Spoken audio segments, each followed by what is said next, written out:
दोस्तों एक बार फिर से आप सभी का आपके अपने YouTube channel English with Dilip sir में स्वागत है। दोस्तों आज का जो सेशन है ये बेहद ही इम्पोर्टेंट है। चाहे आप अंग्रेजी बोलना चाहते हैं या किसी भी कॉम्पिटिटिव एग्जाम की तैयारी कर रहे हैं या आप किसी बोर्ड एग्जाम की तैयारी कर रहे हैं या आप एक बिगिनर हैं, ये जो आज का सेशन है आपके लिए बहुत ही इम्पोर्टेंट है। इसलिए दोस्तों आप वीडियो को शुरू से लेकर अंत तक देखिएगा ताकि इस वीडियो का जो मेन थीम है वो आपको मिल सके, आप उसको समझ सके। और दोस्तों हाँ, वीडियो अच्छा लगे तो प्लीज़ लाइक कीजिएगा और जो हमेशा आप सपोर्ट करते हैं इस चैनल को उसी के भांति वीडियो को शेयर भी कीजिएगा आप अपने सारे सोशल साइट्स जैसे फेसबुक, इंस्टाग्राम, व्हाट्सएप। तो दोस्तों आज का जो वीडियो है कल ही का पार्ट 2 है, जो कल ही आपको प्रोनाउन का वीडियो मिला था जिसमें आप समझे थे कि प्रोनाउन क्या होता है और प्रोनाउन आपका कितने तरह के होते हैं, kinds of pronoun.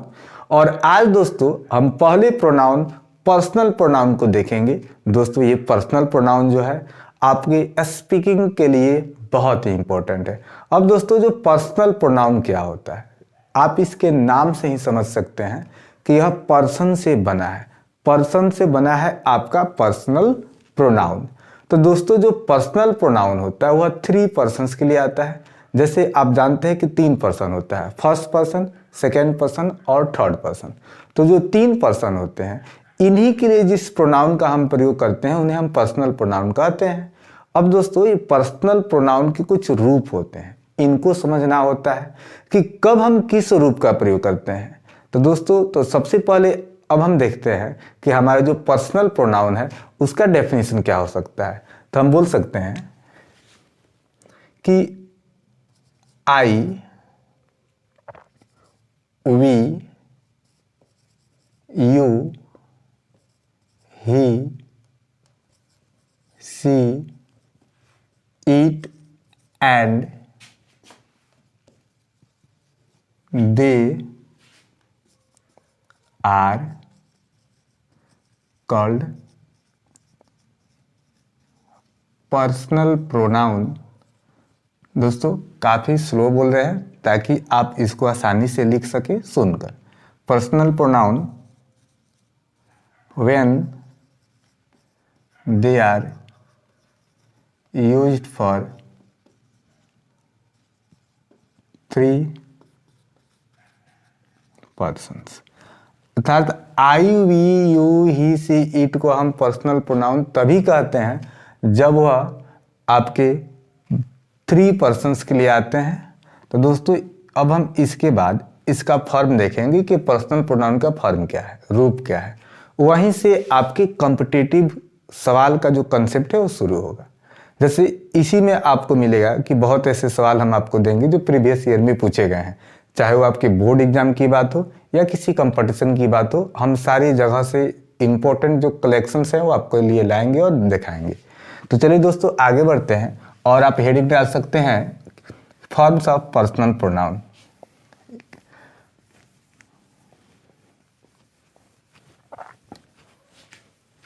Forms of personal pronoun, forms of personal pronoun. तो दोस्तों पर्सनल प्रोनाउन आपका हेडिंग हो जाए तब आप लिख सकते हैं। इसके लिए एक टेबल बनाइएगा, टेबल में आपको मिलेगा इसके रूप के बारे में। जैसे आपका जो फर्स्ट पर्सन है तो फर्स्ट पर्सन जो है आपका, इसमें एक होता है आपका सब्जेक्टिव केस कहिए या नॉमिनेटिव केस कहिए, यही दोस्तों सब्जेक्ट का काम करता है। दूसरा होता है आपका ऑब्जेक्टिव केस। उसके बाद आता है एक आपका पोसेसिव केस। पोसेसिव केस जो होता है दोस्तों ये 2 प्रकार का होता है, एक होता है आपका पोसेसिव एडजेक्टिव और एक होता है आपका पोसेसिव प्रोनाउन। और तब आता है आपका रिफ्लेक्सिव। इसे ही दोस्तों यूज के आधार पर हम एम्फेटिक भी बोलते हैं। तो जो आपका फर्स्ट पर्सन है इसमें हो जाएगा आपका आई, और फर्स्ट पर्सन का प्लूरल होता है वी। तो आप इसमें देख सकते हैं आई का मी होता है, माई होता है, माइन होता है, माई सेल्फ होता है। दोस्तों ये जो आपके सामने टेबल बन रहा है ये आपके लिए बेहद ही इम्पोर्टेंट है। जब आप वॉइस के सवाल बनाइएगा या आप नरेशन की बात करिए, हर जगह यह टेबल आपके लिए इम्पोर्टेंट है। आप इसको किसी तरह प्रिपेयर कर लीजिएगा। इसके लिए हम आपको एक तरीका भी बताएंगे अंत तक, इसलिए दोस्तों वीडियो को अंत तक देखिएगा। अंत में बताएंगे कि आप इसको कैसे तैयार कर सकते हैं। वी का दोस्तों ऑब्जेक्टिव केस अस होगा, आवर होगा और आवर्स होगा और आवर सेल्फ्स। तब दोस्तों है आपका यू, यू, योर, योर्स और योर सेल्फ या सेल्फ्स। दोस्तों ये आपका सिंगुलर प्लूरल दोनों होता है। दोस्तों पोइट्री में एक वर्ड आता है आपका दाऊ, दी, दाई, दाइन और दाई सेल्फ, ये भी दोनों सिंगुलर प्लूरल होता है।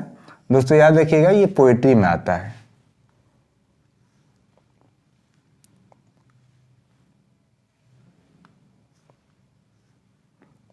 अब दोस्तों यहां से आपका शुरू हुआ था सेकेंड पर्सन। जैसे जो आपका यू है ये है सेकेंड पर्सन, यू का हिंदी तुम या आप लोग, वही हिंदी देता है आपका दाऊ।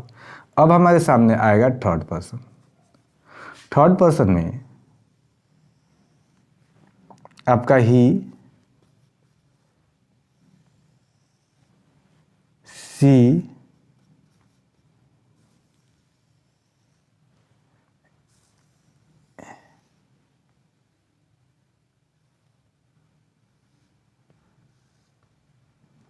इट और दे आता है।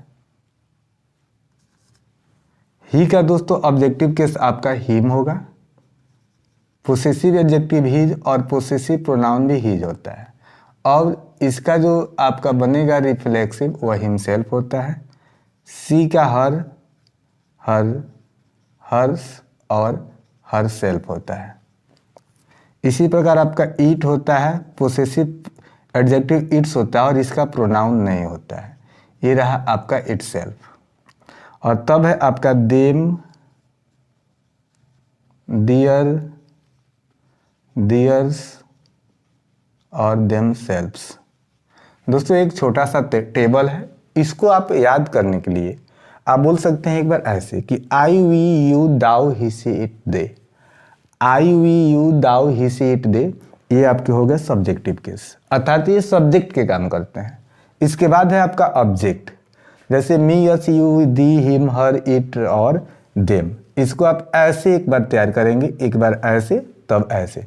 जैसे I, me, my, mine, myself, we, us, our, ours, ourselves, you, your, yours, yourselves, thou, thee, thy, thine, thyself, he, him, his, him, himself. तो दोस्तों आप इसको जैसे यहाँ पे ही, हिम, हिज, हिमसेल्फ, ये दोनों एक होता है। अब इसके यूज पे हम देखेंगे, जैसे अब जब हम इसका एग्जाम्पल लेंगे वहाँ से क्लियर होगा। जैसे she, her, hers, herself, it, its, pronoun नहीं होता है इसका रूप, और itself, they, them, their, theirs, themselves.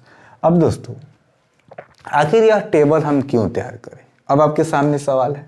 अब दोस्तों यहाँ पे आपको एक ये दिखाई दे रहा है पोसेसिव एडजेक्टिव, सबसे इम्पोर्टेंट ये है, अक्सर इससे सवाल आपके एग्जाम में आते रहते हैं।